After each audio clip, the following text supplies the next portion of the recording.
je voudrais vous parler de la dette de la ville de Tours. En 2014, pour se donner un point de comparaison, le budget de notre ville est de 268 millions d'euros, alors que sa dette s'élève à 235 millions d'euros. On a donc des chiffres très proches. Il faut préciser encore que dans ces 235 millions, il y a 150 millions d'euros dont le capital ne sera remboursé qu'entre 2023 et 2029, pour 80 millions entre 2023 et 2026, puis 70 millions entre 2027 et 2029. Ces échéances représenteront environ une somme à décaisser tous les ans de l'ordre de 20 millions d'euros en capital, alors qu'aujourd'hui, notre ville n'est en capacité que de rembourser une somme de 10 millions d'euros par an, sur laquelle, pour faire face à ce remboursement, elle remprunte chaque année un petit peu moins, ce qui permet progressivement de faire diminuer légèrement la dette.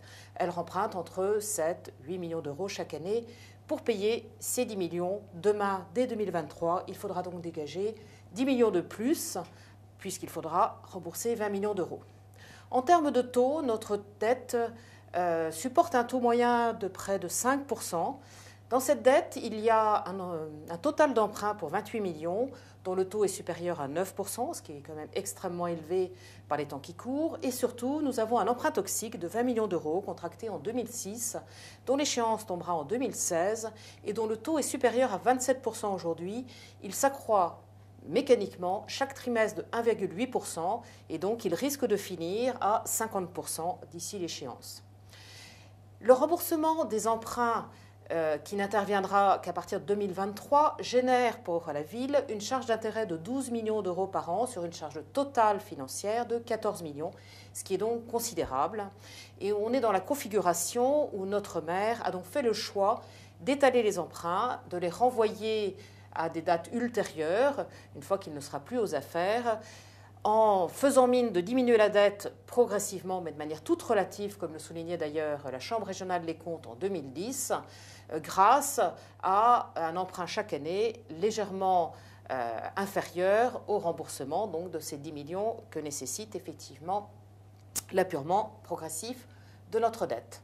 Pour conclure sur ce sujet de la dette, il faut encore mettre en parallèle deux chiffres.